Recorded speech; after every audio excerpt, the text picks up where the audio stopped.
வணக்கம் நண்பர்களே. இன்னைய வீடியோவில் ஒரு அழகான இலைச்செடி வளர்ப்பு பற்றி தான் பார்க்க போகிறோம்.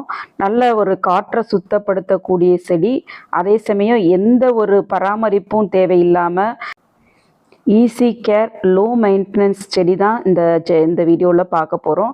அது என்ன மாதிரியான செடின்னு வாங்க வீடியோக்குள்ளே போய் பார்க்கலாம். இந்த செடிகளோட பேர் பெடிலாந்தஸ்ன்னு சொல்லுவாங்க. முன்னாடி இந்த செடிகள்லாம் நம்ம பார்க்கில் ஹோட்டல்ஸ்லாம் பார்டர் செடியாக வச்சுருப்பாங்க. இப்போது இதில் நிறைய வெரைட்டிஸ் வந்திருக்குது. இந்த செடி ஈஸியாக ப்ரொபகேட் பண்ணுறதும் ஈஸி, வளர்க்குறதும் ஈஸி, மெயின்டைன் பண்ணுறதும் ரொம்ப ரொம்ப ஈஸி. ஆனால் இதோட பலன் பார்த்தீங்கன்னா ரொம்ப ரொம்ப பெருசு. அதாவது காற்றில் இருக்கிற டாக்ஸின்ஸ் எல்லாம் இந்த செடிகள் அப்சார்ப் பண்ணிட்டு நம்ம சுவாசிக்கிறதுக்கு நல்ல ஒரு சுத்தமான ஆக்சிஜனை எமிட் பண்ணக்கூடிய சக்தி இந்த செடிகளுக்கு இருக்குது. நிறைய ஏர் பியூரிஃபையிங் பிளான்ட்ஸ் இருக்குது. அது எல்லாமே கொஞ்சம் காஸ்ட்லி. ஆனால் இந்த செடி ரொம்ப ரொம்ப விலை கம்மி, ஈஸியாக வளர்க்கலாம். பிகினர்ஸ் எனக்கு நல்லா பச்சை பசேல்னு ஒரு செடி வேணும், அதே சமயம் நல்லா ஏரை பியூரிஃபை பண்ணக்கூடிய ஒரு செடியாகவும் இருக்கணும், ஜஸ்ட் என்னால் தண்ணி மட்டும்தான் ஊற்ற முடியும் அப்படின்னு நினைக்கிறவங்க இந்த செடிகளை சூஸ் பண்ணி வீட்டோட என்ட்ரன்ஸில் வச்சு வளர்க்கலாம்.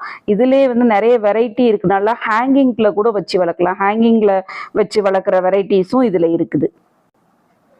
தண்ணீர் இதுக்கு அதிகமாக தேவைப்படாது. வாரத்துக்கு ஒரு தடவை, 10 நாளைக்கு ஒரு தடவை ஊற்றினாலும் போதும். 2-3 நாள் நம்ம வெளியூர் போயிட்டோம், ஊற்ற முடியலன்னா கூட இந்த செடிகள் வாடாமல் அப்படியே ஃப்ரெஷ்ஷாக இருக்கும்.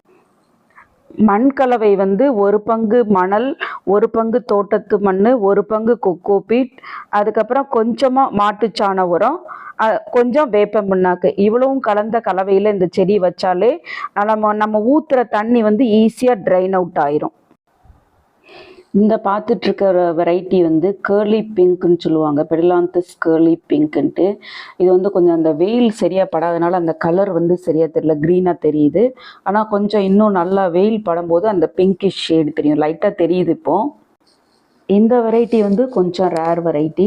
இந்த மாதிரி ஹேங்கிங்கில் போடும்போது அதில் கொஞ்சம் பெர்லைட் சேர்த்துக்கலாம். அப்போ மீடியம் கொஞ்சம் லைட் வெயிட்டாக இருக்கும், ஹேங் பண்ணுறதுக்கு ஈஸியாக இருக்கும்.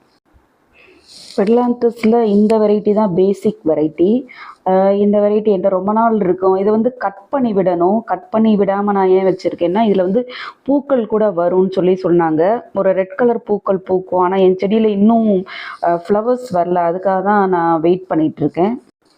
இந்த வெரைட்டி டெவில்ஸ் பேக் போன் வெரைட்டின்னு சொல்லுவாங்க. இதில் 2 இருக்குது. வேரிகேட்டட் வெரைட்டி ஒன்று, பியூர் க்ரீன் வெரைட்டியும் 2 கலரில் இருக்குது. இந்த வெரைட்டி பிக் லீவ்ஸ் உள்ள அந்த மதர் பிளான்ட்டு காமிச்சேன் இல்லையா, அதோட வேரிகேட்டட் வெரைட்டி. வேரிகேட்டட்னா அந்த எல்லோயிஷ் கலரும் ஒயிட்டு க்ரீன் அந்த 3 மிக்ஸ் ஆன கலரில் இருக்கும். அடுத்த வெரைட்டியுமே கொஞ்சம் வித்தியாசமாக வேரிகேட்டட் வெரைட்டி தான். இதோடைய லீஃப் ஸ்ட்ரக்சர்லாம் வேறு மாதிரி இருக்கும். இந்த பிளான்ட்ஸில் எல்லாம் ஜிக்ஸாக் பிளான்ட்டுன்னு கூட சொல்லுவாங்க. அந்த தண்டு ஜிக்ஸாக்காக இருக்கிறதுனால இந்த செடிகளுக்கு ஜிக்ஸாக் பிளான்ட்டுன்னு கூட பேர் இருக்குது. இந்த பெடிலாந்தஸ் செடிகளை இன்டோர்லேயும் வச்சு வளர்க்கலாம், இல்லைன்னா அவுட்டோரில் கூட வச்சு வளர்க்கலாம். எப்படி வளர்த்தாலுமே இந்த செடிகள் ஈஸியாக வளரும். ப்ரொபகேட் பண்ணுறது ரொம்ப ரொம்ப ஈஸி. ஒரு கம்பு கட் பண்ணும்போது அதுலேருந்து ஒரு பால் மாதிரி திரவம் வரும். அதை நல்லா காய விட்டு அதுக்கப்புறம் ஊனி வச்சாலே ஈஸியாக ப்ரொபகேட் ஆயிரும். 10 குச்சி வச்சா கூட 10மே ப்ரொபகேட் ஆயிரும். இதோடைய விலைன்னு பார்த்திங்கன்னா நர்சரிஸ்லேருந்து 20 ரூபீஸ்லேருந்து ஸ்டார்ட் ஆகுது. கொஞ்சம் பெரிய செடினா 40 ரூபீஸ் வரைக்கும் இருக்கும். அவ்வளோதான், ரொம்ப ரொம்ப ரேட்டு கம்மியாக தான் இருக்கும். எல்லா நர்சரியிலையுமே கிடைக்கும். இல்லைன்னா தெரிஞ்ச வீடுகளில், நண்பர்கள் வீடுகளில் இருந்ததுன்னா கட்டிங்ஸ் வாங்கிட்டு கூட வச்சு வளர்க்கலாம். இந்த செடிகளுக்கு பூச்சி தாக்குதல்னு எதுவும் வர்றதில்லை. ஃபெர்டிலைசர் கொடுத்தாலும் சரி கொடுக்காட்டாலும் சரி இந்த செடிகள் நல்லா பச்சை பசேல்னு ரொம்ப அழகாக வளரும். நான் ரெகுலராக எல்லா செடிகளுக்கும் கொடுக்கும்போது இதுக்கும் மாட்டுச்சாண உரமோ NPKயோ என்ன உரம் மற்ற செடிகள் கொடுக்குறோமோ அதுதான் இந்த செடிகளுக்கு இவ்வளோ நாள் கொடுத்துருக்கேன். அழகாகவே வளருது. அதிக செலவில்லாத, எந்த பராமரிப்பும் இல்லாமல் பிகினர்ஸ் கூடிய ஈஸியாக வளர்க்கக்கூடிய இந்த ஏர் பியூரிஃபையிங் பிளான்ட்டை கண்டிப்பாக ஒரு கட்டிங்ஸாக ஒரு செடியாவது வாங்கிட்டு நீங்களும் வளர்த்து பாருங்கள்.